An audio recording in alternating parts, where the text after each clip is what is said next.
Thank you. Thank you. Hello, hello. Yes. Thanks, guys. That mic is working. How's it been for you so far? That's good. It's a good con. Yeah, it's good. Yeah, It's like, Charlotte's, go. Charlotte's been pretty crazy. It is? Yeah. It's performed just so many more people than I saw last year. Yeah. It's been awesome. Congrats, guys. Yeah, thank you. packed- Congrats to you all you packed the guys and place. everyone else over there. So, what's been the most interesting thing so far that you've had? Like in terms of like signing something, or just most interesting experience here today Okay. or yesterday? today's short, so it could get weird later. It could get weird. There's always time. Not that I'm encouraging that. So please don't make it weird. I'm trying to think. Yesterday, I don't know.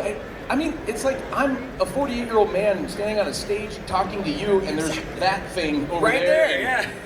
You know, it's like I got to see Tone Loc from up there yesterday. It's like everything's strange. This is like it's like what is life? Dude, So to sit there and have that as a threshold for what's the weirdest thing that's happened, There you go. Life. it's like everything is just kind of like wow, what is my life? And that's honestly, that's kind of like what I feel, even getting to interview you and even Bryce and Christina. So you're saying earlier. this is weird? It's super weird. That's great. Good. It's crazy. I aim to make it so. I'm talking to Batman, if wow. anybody knows. Sort of. But like, one of the things that I've always been, like I grew up with Kevin Conroy, as we know him, rest in peace. Yes, and I did, yes. Amazing legend. And you've taken up that mantle a little bit on certain things, to a degree. Yes. But like, I remember like Arkham Origins, Batman Ninja, different stuff like that. It's it's interesting to see you take on that role, and just how has it been, even in the most recent times of just like being Batman.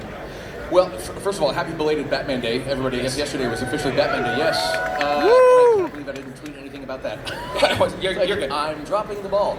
No, it's been incredible. Obviously, in 2013, when both Troy and I were sort of announced as we were going to be not taking over, because I've had a number of people throughout the years go like, "Oh, what's it like filling those shoes?" And I've said, even back then, I said, "There's no filling those shoes. We don't."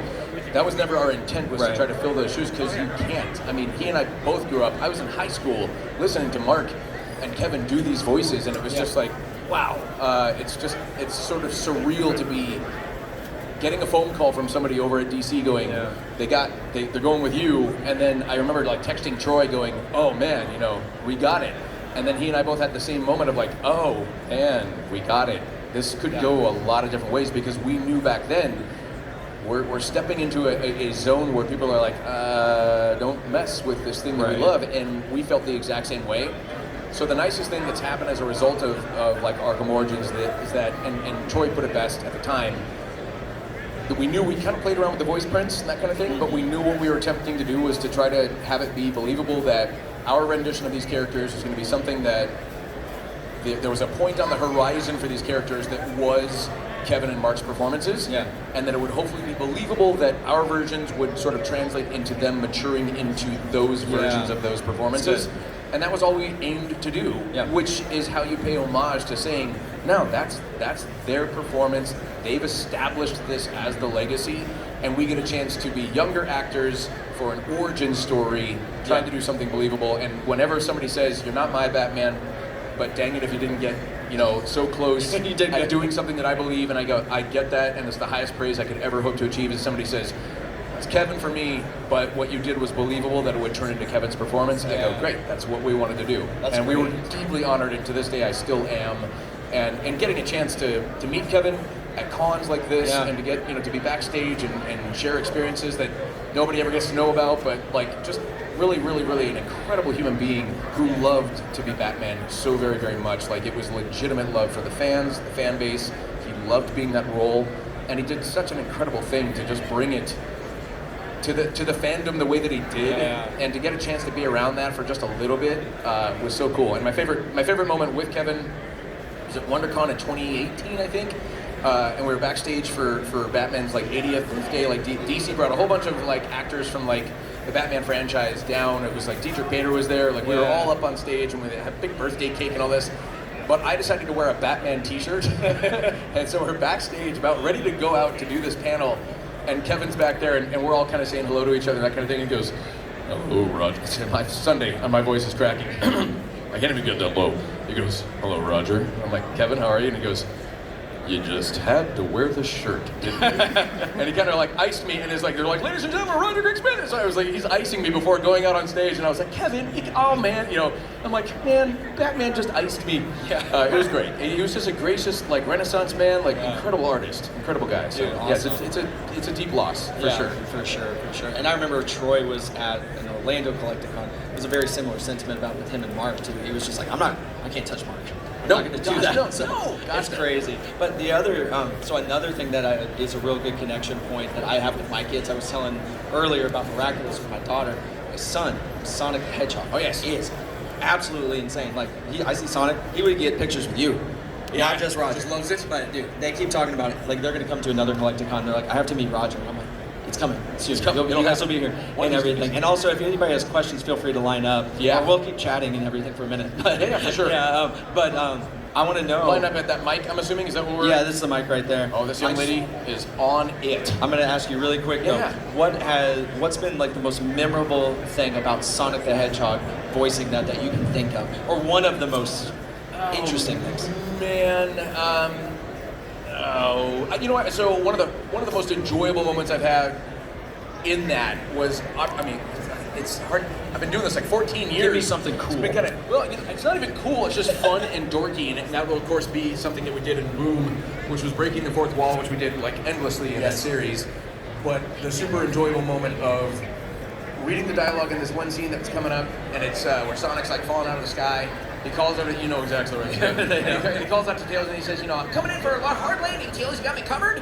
And Tails says, Roger. And then Knuckles goes, who's Roger? And I see what they wrote, and I look over at the director, Jack, who's our just incredible director, and Jack just looked at me and he goes, go ahead.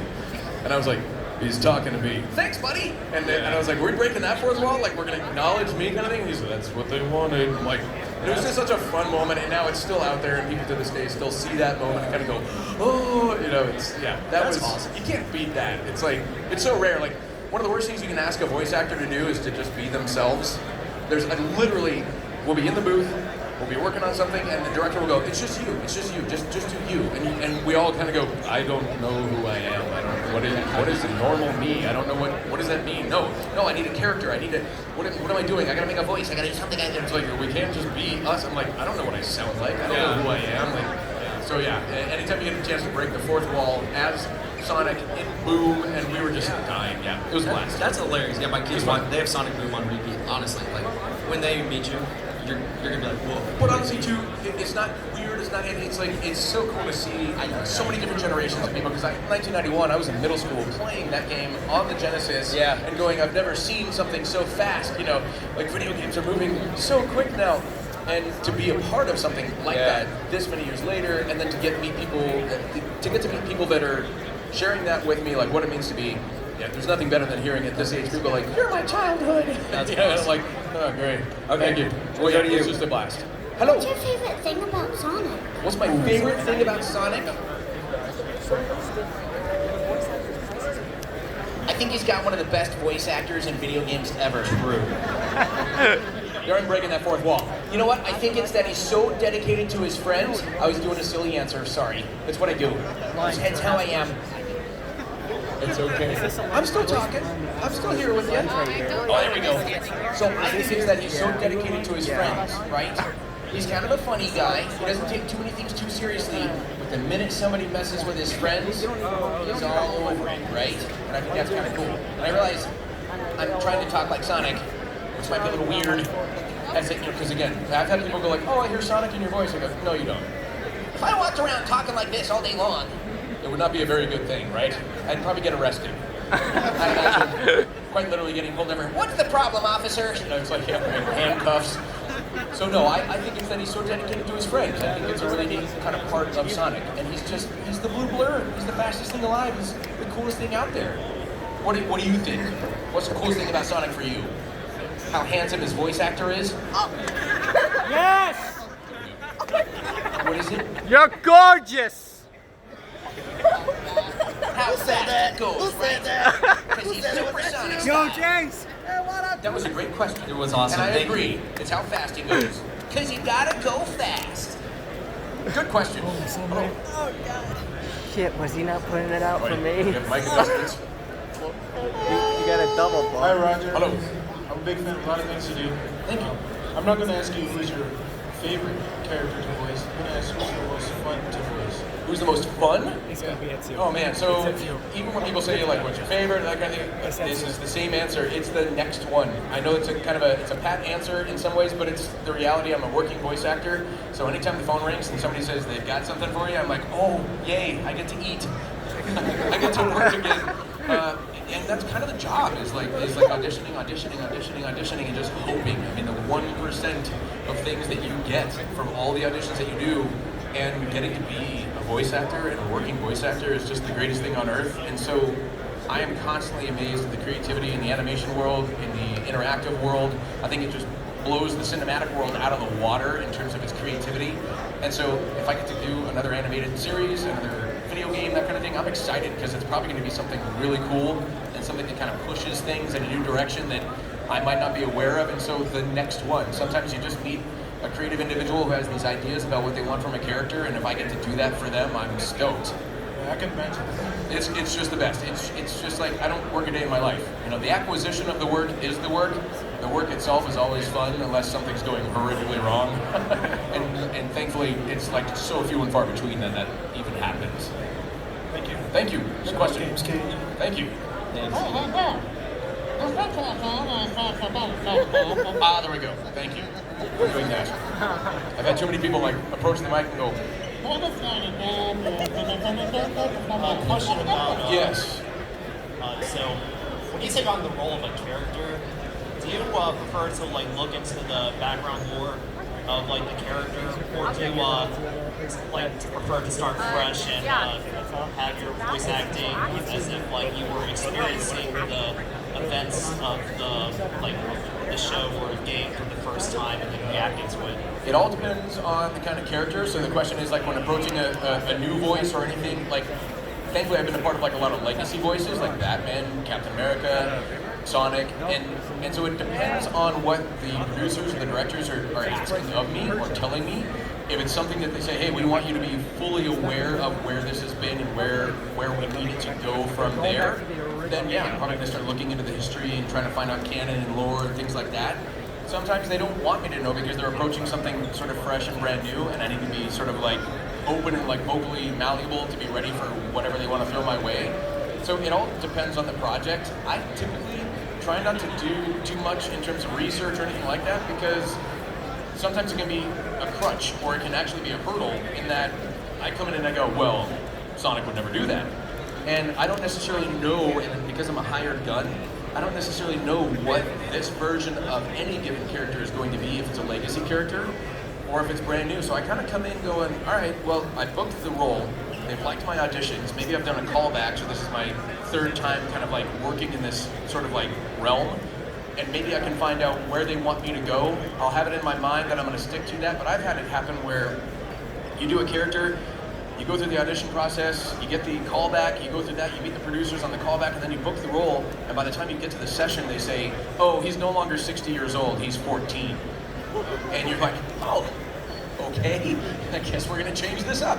And if I was sitting there thinking, but he must be 60, or you know, he must be 14, or whatever it might be, then chances are I'm not going to be able to really kind of be ready to do something different. So I try to be as open to whatever it is that they want to tell me at the time of the session, because I don't own the characters. I've had a lot of like Sonic fans ask, why did you do that? Why did you say it that way? And you go, because I was working with a director and producers and writers and they were telling me exactly what they wanted from me. That's my job. I have to do what they tell me to do. So I approach it in the same way. It's kind of like, I'll know a little bit, but not too much.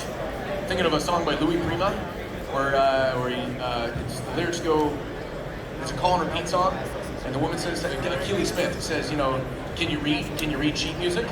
And Louis' response is, I tell you, hon, I read a little, but not enough to hurt me none. And I always think that's what it's about. The man could be classically trained in something enough to know where to break all those rules, and I have to be open to that same kind of a thing because it's not my project. I don't own it. I listen to my director and I do what they tell me to do. I'm a hired gun. Appreciate the answer. Thank you. Great Thank question. you. Thank you.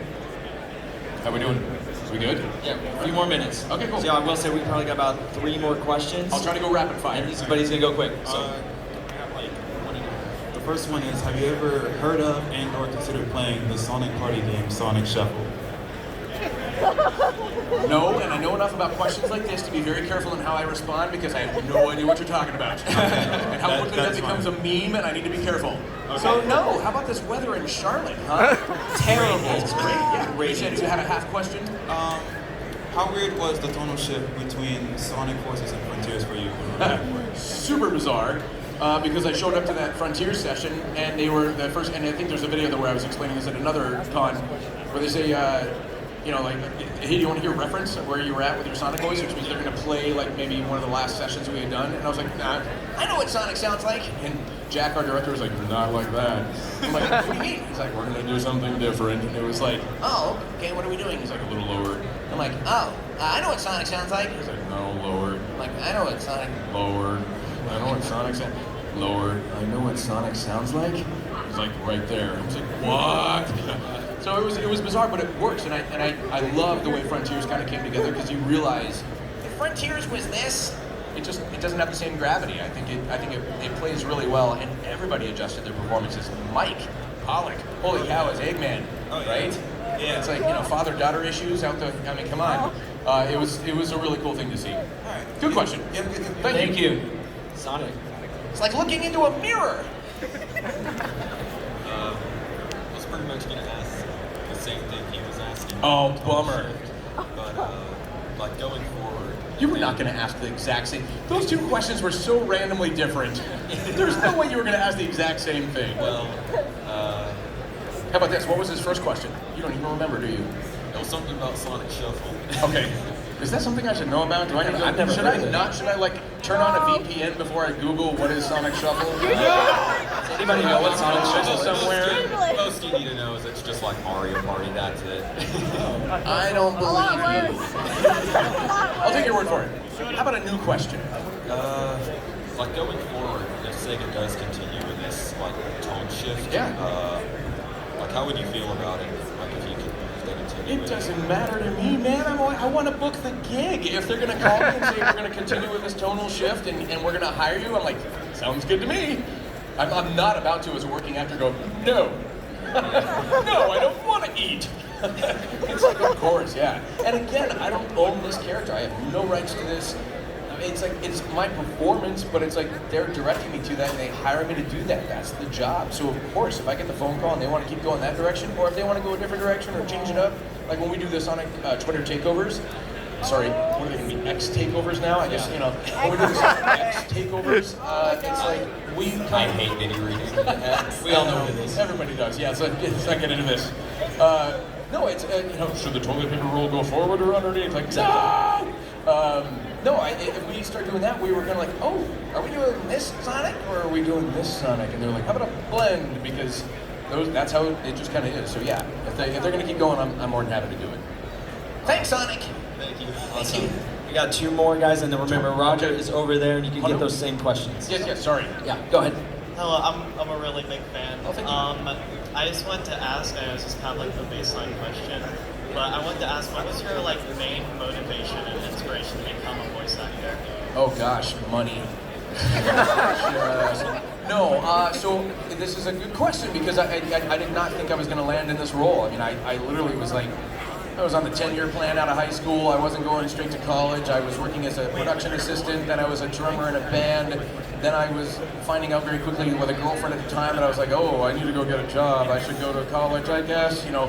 And it was back into junior college, and then she didn't stick around. And then I was like, well, what do I do now? And I was all over the map. And then I got into college, started majoring in screenwriting, and that became what I got my degree in. So I thought, well, I'll be a writer. And I was doing stand-up comedy in college, sort of before, during, and after college. And throughout all of that, I kept hearing people on the stand-up stage asking me about who represents you for voiceover and that kind of thing, and are you a DJ or this, you know, it was like, no, but, and more of the industry was telling me, stop doing stand-up comedy, go look at this, and I thought, oh, I'll look into that, and by the time that I started looking into it, I had screenwriting under my belt, I'd done 5 years of professional stand-up, I had a musical background, I did musical theater when I was a kid, it was just all over the map, but all of a sudden I found myself in this thing where I was like, oh, this is cool, it's like doing stand-up, I gotta come up with ideas, I'm a part of a production team, which is what I liked being a part of. Like as a screenwriter, I was like, yeah, I like the behind the scenes stuff more than the out front stuff. But it was a blend of all of that, and suddenly I was like, oh, and they paid me, unlike stand-up comedy, where it's like it just is so hard. And so all of a sudden I was making money as a working voice actor, and I thought, this is great. It just checks all these boxes for me, and I'm stoked on this. I'm gonna go pursue that.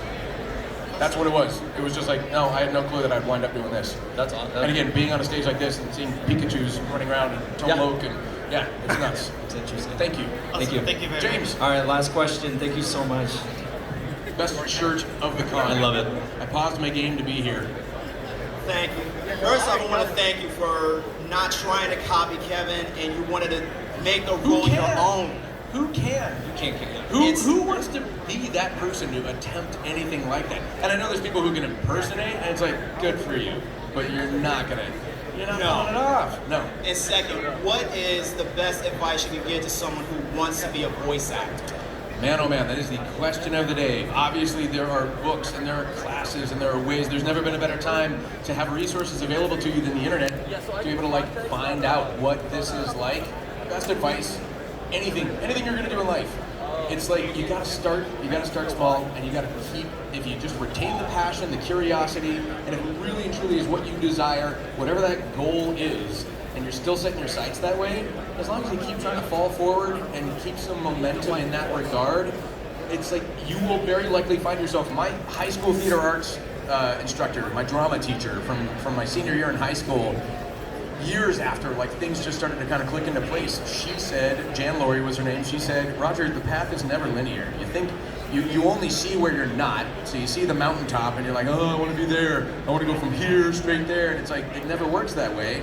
And if you just kind of keep trudging along, if it's some switchback trails to get up to the top, you get to the top and you look back to where you started and you think it was straight, but it's never that way. You just kind of find your way there. Like I said, I was production assistant, drummer. I thought I was going to be all these different things, and then all of a sudden, 18 years later, I can turn around and go, oh, and it's at these events that I find myself going, oh yeah, I was in that.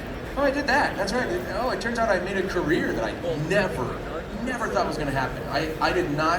I was in high school not going, I'm going to be a voice actor. It was like I was directionless, had no clue. I was broke. I was like, I don't know what I'm going to do. But then slowly and surely I just knew that I couldn't do the desk job. I tried it so many times. It was killing me to be at a desk. And I was like, I will just wait tables and be an actor for the rest of my life if that's what it's going to be. But I know I can't do this.